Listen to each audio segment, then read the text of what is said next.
രാമ രാമ രാമ ലോകാഭിരാമ ജയ രാമ രാമ രാമ ദശരഥരഥേ രാമ രാമ രാമ രാമ ലോകാഭിരാമ ജയ രാമ രാമ രാമ ദശരഥരഥേ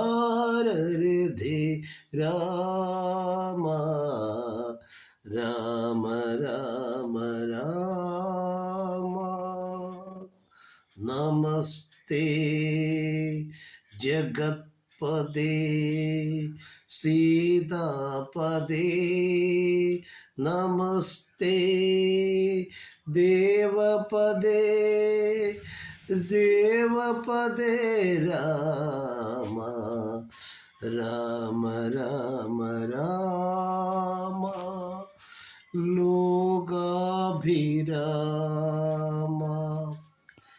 രാമായണ ശീലുകൾ കൊണ്ട് നമ്മുടെ നാട് മുഖരിതമായിരിക്കുകയാണ്. രാമായണത്തെപ്പറ്റി പറയുമ്പോൾ മനുഷ്യൻ്റെ ജീവിതവുമായി ബന്ധപ്പെട്ട് ഏറ്റവും പ്രസക്തിയുള്ള ഒരു കാവ്യമാണ് രാമായണം. ആദി കാവ്യമായി രാമായണത്തെ നമ്മൾ പരിഗണിക്കുന്നു. ആദി കവിയായി വാത്മീകിയെ നമ്മൾ പരിഗണിക്കുന്നു. വാത്മീകി രാമായണം തീർച്ചയായിട്ടും മനുഷ്യത്വത്തിൽ ഊന്നി നിന്നുകൊണ്ടുള്ള ഒരു രാമായണ സംഹിതയാണ്. പക്ഷേ ആധ്യാത്മിക രാമായണം തുഞ്ചത്ത് എഴുത്തച്ഛനിലേക്ക് വരുമ്പോൾ അവിടെ മനുഷ്യനിൽ നിന്ന് ഉപരിയായി ഭക്തിയുടെ അംശം നമ്മളിലേക്ക് വന്നു ചേരുന്നു. ധർമ്മിഷ്ഠനായ നീതിമാനായ ഒരു മനുഷ്യൻ്റെ കഥ രചിക്കണം എന്നുള്ള വാത്മീകിയുടെ ആഗ്രഹം നാരദനുമായി പങ്കുവെക്കുമ്പോൾ ലോകത്തിൽ ഇന്നേ വരെ ഉണ്ടായിട്ടില്ലാത്ത സദ്ഗുണ ഭാവകങ്ങളുടെ പ്രതിപുരുഷനായ ധർമ്മത്തിൻ്റെയും നീതിയുടെയും അമരഭാവങ്ങൾ ശാദ്വലമായി വിരിയിച്ച ഒരു മനുഷ്യൻ്റെ കഥയായിരിക്കണം രാമായണത്തിന് അടിസ്ഥാനം എന്ന് കണ്ടുകൊണ്ടാണ് രാമൻ എന്ന് പറയുന്ന ആ മഹത് വ്യക്തിയിലേക്ക് എത്തിച്ചേരുന്നത്. ലോകം കണ്ടിട്ടുള്ളതിൽ വച്ച് ഏറ്റവും ധർമ്മിഷ്ഠനായ ധർമ്മിഷ്ഠതയുടെ നീതിയുടെ പ്രതീകമായതുകൊണ്ടാണ് മഹാത്മാഗാന്ധി പോലും രാമരാജ്യം വരണമെന്ന് പറയുന്നത്. രാമ വിഗ്രഹവാൻ ധർമ്മ എന്നാണ്. ധർമ്മത്തിൻ്റെ വിഗ്രഹമാണ് രാമൻ, അതായത് ധർമ്മത്തിൻ്റെ പ്രതീകമാണ് രാമൻ. തനിക്ക് എല്ലാം നഷ്ടപ്പെട്ടാൽ ഏറ്റവും അവസാനത്തെ വരിയിൽ നിൽക്കുന്ന ഏറ്റവും അവസാനത്തെ പ്രജയ്ക്ക് പോലും ഏതെങ്കിലും സംശയമുണ്ടെങ്കിൽ ആ സംശയ നിവാരണത്തിനു വേണ്ടി തൻ്റെ ഉറ്റവരെയും ഉടവേരെയും പോലും മാറ്റി നിർത്തപ്പെടുവാൻ രാമന് കഴിഞ്ഞു എന്നതാണ് അതിൻ്റെ ഏറ്റവും വലിയ പ്രസക്തി. പക്ഷേ അതുകൊണ്ട് തീരുന്നില്ല.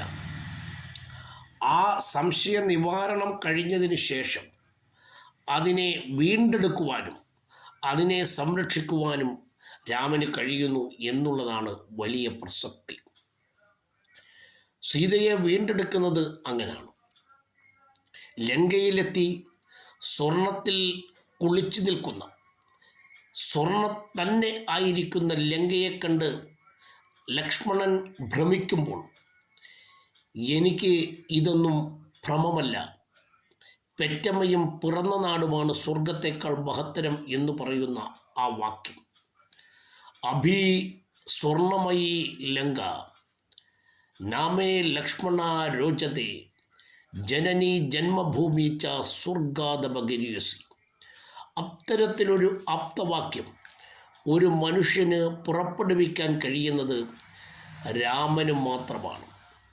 രാമൻ എന്ന് പറയുന്നത് ധർമ്മത്തിൻ്റെയും നീതിയുടെയും സമസദ്ഭാവനയുടെയും സർഗുണ സമ്പന്നതയുടെയും വലിയ പ്രതീകമാണ്. രാമായണത്തിൽ ധാരാളം കഥാപാത്രങ്ങളുണ്ട്. അവയെല്ലാം മനുഷ്യ ജീവിതവുമായി ചേർന്ന് നിൽക്കുന്നതാണ്. സീതയേക്കാൾ പ്രസക്തമായ കഥാപാത്രമാണ് ഊർമിള, ലക്ഷ്മണൻ്റെ ഭാര്യ. സുമിത്രാ ദേവി നൽകുന്ന സന്ദേശം, വനത്തിലേക്ക് പോകുമ്പോൾ സ്വന്തം മകനായ ലക്ഷ്മണന് കൊടുക്കുന്ന സന്ദേശം, രാമനെ അച്ഛനായി കാണുക, സീതാദേവിയെ മാതാവായി കാണുക, ഘോര വനത്തെ അയോധ്യയായി കാണുക, സ്വന്തം ജ്യേഷ്ഠനെ അച്ഛനായി കാണുവാൻ പഠിപ്പിക്കുന്ന സംസ്കാരം, ജ്യേഷ്ഠൻ്റെ പത്നിയെ അമ്മയായി കാണുവാൻ പഠിപ്പിക്കുന്ന സംസ്കാരം, അതൊരു മഹത്തായ സംസ്കാരമാണെന്ന് ആർക്കും അംഗീകരിക്കാതിരിക്കാൻ കഴിയുകയില്ല. രാമായണത്തിൻ്റെ ശീലുകൾ മനുഷ്യ മനസ്സിലേക്ക് സുഗന്ധത്തിൻ്റെ മഴയായി പെയ്തിറങ്ങുമ്പോൾ അവ മനുഷ്യൻ്റെ ധാർമ്മികതയുടെയും നീതിയുടെയും ബോധമായി മാറുകയാണ്. രാമായണത്തെ ഒരു മതത്തിൻ്റെ ഒരു വിഭാഗത്തിൻ്റെ ശീലുകളായി കാണേണ്ടതില്ല.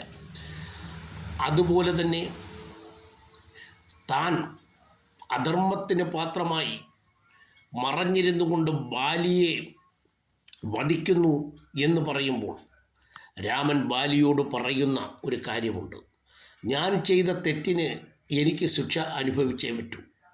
ഒരുപക്ഷേ ബാലിയെ വധത്തിന് കാരണമാകുന്ന സംഭവത്തിൻ്റെ ധർമ്മമുണ്ടെങ്കിലും ബാലിയെ കൊന്നു എന്ന് പറയുന്ന ഒരു ശിക്ഷ ഞാൻ ഏറ്റുവാങ്ങിയേ പറ്റൂ. അതിന് സമയമുണ്ട്. അടുത്ത അവതാരത്തിൽ ഞാൻ ശ്രീകൃഷ്ണനായി വരുമ്പോൾ എനിക്ക് സ്വർഗാരോഹണം നൽകുന്ന വേടനായി ബാലി അവതരിപ്പിക്കപ്പെടും. അതുകൊണ്ട് നിനക്കും സമയമുണ്ട് എന്ന് പറയുന്ന വലിയ ചിന്ത അവശേഷവും നമുക്ക് രാമായണത്തിൽ മാത്രമേ കാണുവാൻ കഴിയുകയുള്ളൂ. രാമായണത്തെ ഒരു പൂർണ്ണമായ ഭക്തികാവ്യമായി കാണാം.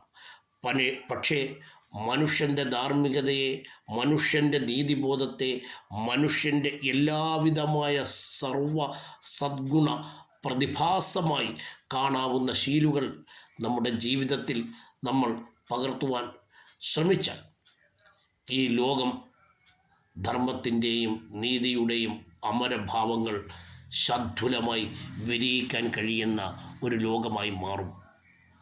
നിങ്ങൾക്ക് ഈ വീഡിയോ ഇഷ്ടമായെങ്കിൽ ഈ ചാനൽ സബ്സ്ക്രൈബ് ചെയ്യണം, ഷെയർ ചെയ്യണം. നന്ദി. Advocate Satish T Padmanabhan.